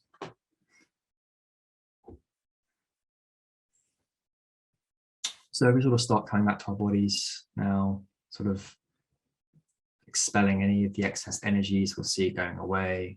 We'll see it sinking into the floor, back down to the earth, back, getting it back absorbed into the walls. If you want to sort of blow out the candles now. It's my candle. And if you're like us, we're getting a lot of smoke coming off. Sit a moment, smell that smoke. So always smell the wax, you know, smoke and the wax, they are the heralds of your manifestation. They are the thing that you created. They are the thing that is going to push that energy into existence.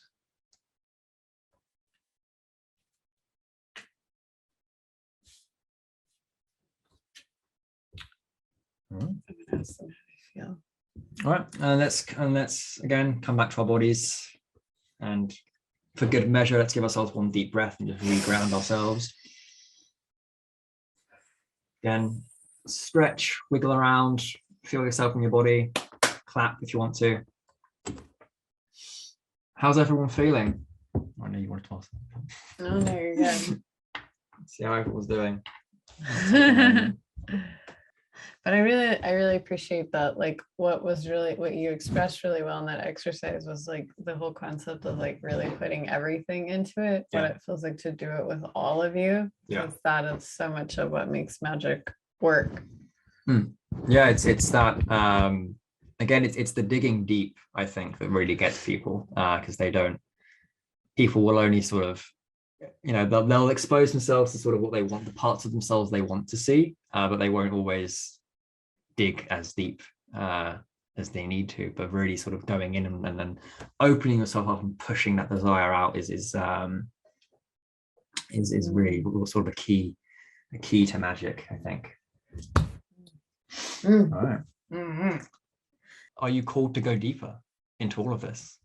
Because for the last sort of 9-10 months, I've been designing a new course for Spirit Mysteries on magic and occult philosophy. That's basically going to be this, effectively. It's going to be a lot more of this. And it's going to be an enormously in-depth exploration into magical philosophy, magical history, the theory behind magic and what we're doing, similar to the things we talked about today. And I'm also going to be getting quite heavily into energy work as well. And really, I want to impress this on you because I'm really proud having done this. I've really put my all into it, and I'm really proud of it. So what this is going to be, because I've spent nearly a year designing this thing, it's going to be a full year-long ongoing course. So it starts actually tomorrow, believe it or not. But it's going to be going on through the rest of this year, and it's going to go on throughout 2022 for an entire year. And we're going to be having classes every single week. And in my course, in what we're going to be doing, you're going to discover all of the history behind magic. So we only touched very briefly on the PGM today, right? Like, trust me when I tell you, like the PGM, again, we're covering 1,000 years of practice, right? And I had maybe 2 or 3 slides, 4 slides maybe on the PGM. So believe me, there is a lot more to explore, a lot more to do. And we are going to trace the entire evolution of magic.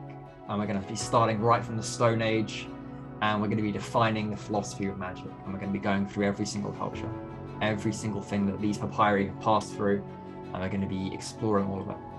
And in doing so as well, in some of the modules, we're going to be developing a really deep grounding of energetic awareness, because a lot of the way the course is structured, that also mirrors my own learning process, how I learned. So initially, sort of the first few modules are going to be more about energy work. They're going to be more about mastering your own self, healing personal blocks, connecting to your own internal guidance and own internal discernment.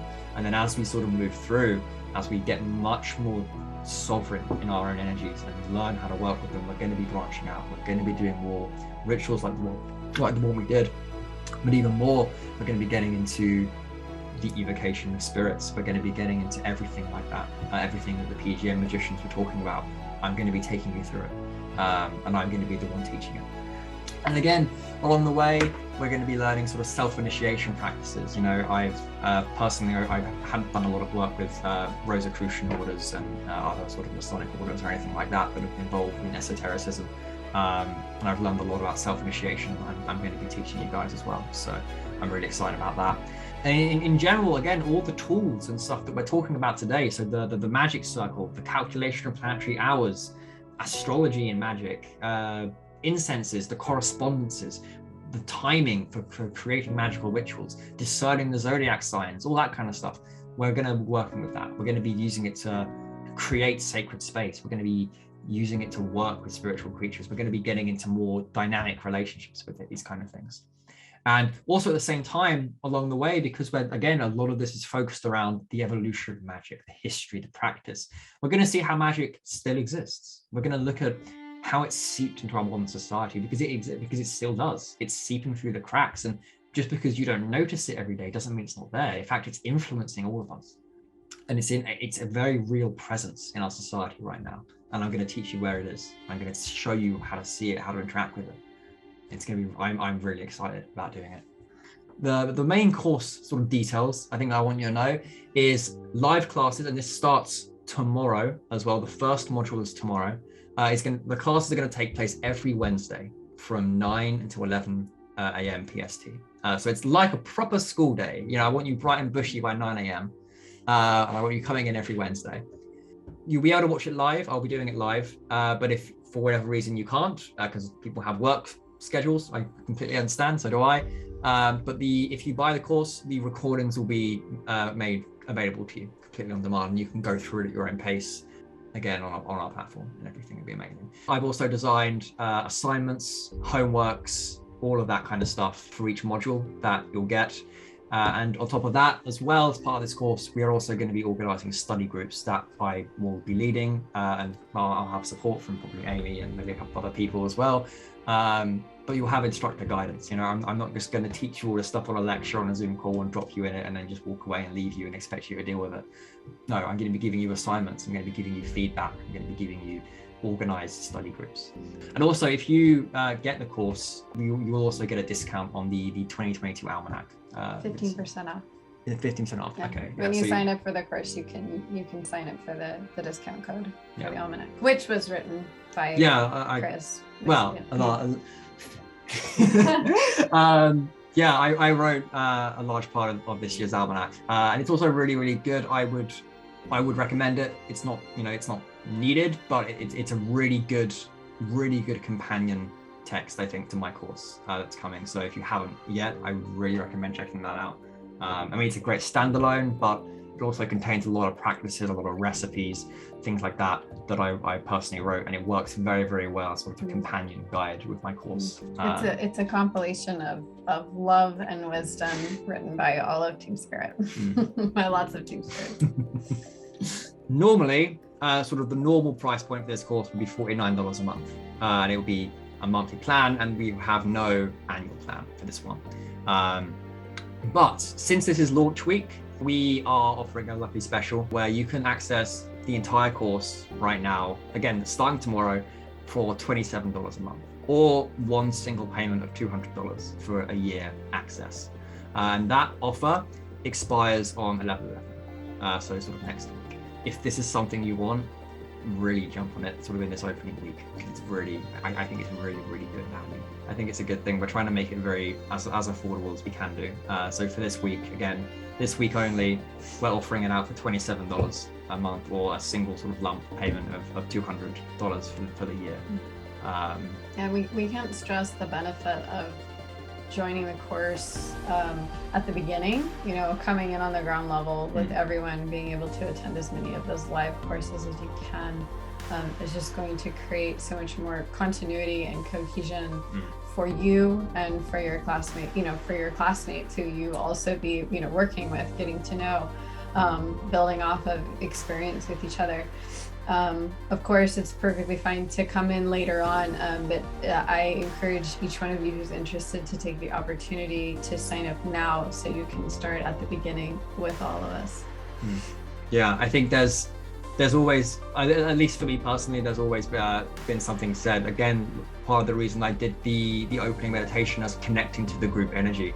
On a purely sort of energetic or magical level, it's a very prominent meditation I've always found, because even if, you know, once you're connected to that group energy, you're part of our group consciousness, you know, especially part of the school consciousness of Spirit Mysteries here. Even if you fall behind, even if for whatever reason you miss a week, right, you're still going to be connected to that group energy. You're still going to be able to take the benefits of everyone else that's learning energetically, because you're connected to the school, and you're going to be able to put those practices, even if you don't necessarily physically learn them. If you're connected to the group energy, you're going to be receiving similar downloads. So you're going to be able to receive similar transformations, even if you fall behind by a week, because you're connected to that group energy. And again, it's even stronger if you start sort of right from the beginning. And to just like those of you who have been taking the Intuitive Life Mastery course, it'll be the hour and a half of workshop and lessons and exercises, and then also having that Q&A time, that comment time at the end, where we get to kind of build that energy together, which you all, you know, those of you who've been doing it, you know how powerful it is. So again, being there for the live courses is invaluable. Yeah, really, really good. So in terms of getting access to this thing right now, you can actually access it right now. Module 0, which is like the introduction to the course, is going to be up on the page very soon, if it's not already. But you can access it right now by going to spiritmysteries.com/occult magic. And for those of you who are already a member of the school, you can just log into your account as you usually do, visit the courses section, and it'll be right there. You know, we put it right at the top pretty much, so you should be able to access it. Just a little message to those of you who are on the initiate level and have access to those live recordings, which is one of the benefits you get of being a member on the initiate level. We just wanted to let you know that yes, you do have access on the initiate level, but that does not give you access to the course. Which means that you don't have access to the recordings, you don't have access to the homework and the assignments, and you will not have access to the hour study group outside of the regular course. So again, just encouraging those of you who feel that call, who really feel passionate about this, to make that extra $27 a month investment in yourself and take the full course. Yeah, we really want to I want to try and keep especially with the study groups, I want to kind of keep the energy to you know, real committed practice, and it's going to be like an intense study group. So I really want to push that as a thing. That's going to be really fun. It's part of the thing I'm most excited about, actually. The more sort of dynamic, sort of more personal level study groups is going to be really, really fun, and we're going to get some really interesting experiences together. And I'm really looking forward to it. So I really hope I'm going to see you guys there. And again, I want to stress this as well. This is happening right now. So this is the first class. So module 1, the exploration of magical history, philosophy, starts tomorrow. So I will see you guys tomorrow at 9 a.m. PST for the inaugural class. We're kicking it off bright and early. So, you know, if any of you have been to any of our courses and stuff before, you know the drill. But for those of you who haven't, bring notebooks. You're going to want to be taking lots of notes. Again, we might even do a couple of rituals, might do some more meditations. So bring your candles, bring your tools, all that kind of stuff, all the stuff you did today, as we go through the entire exploration of magical history. And again, even if you do it after this call, if you go and access the course, if you want to get the course right now, you'll get access to module 0, which is sort of some introductory material and some other stuff like that. You can sort of use to start getting started and putting it into practice and that kind of thing. And again, to access it, go to spiritmysteries.com/occultmagic. And I really hope I'll see you guys there. It'll be really fun. I'm really excited. Yeah. Thank you so Thank much you for so being much for here. coming. Thank you for joining us this evening.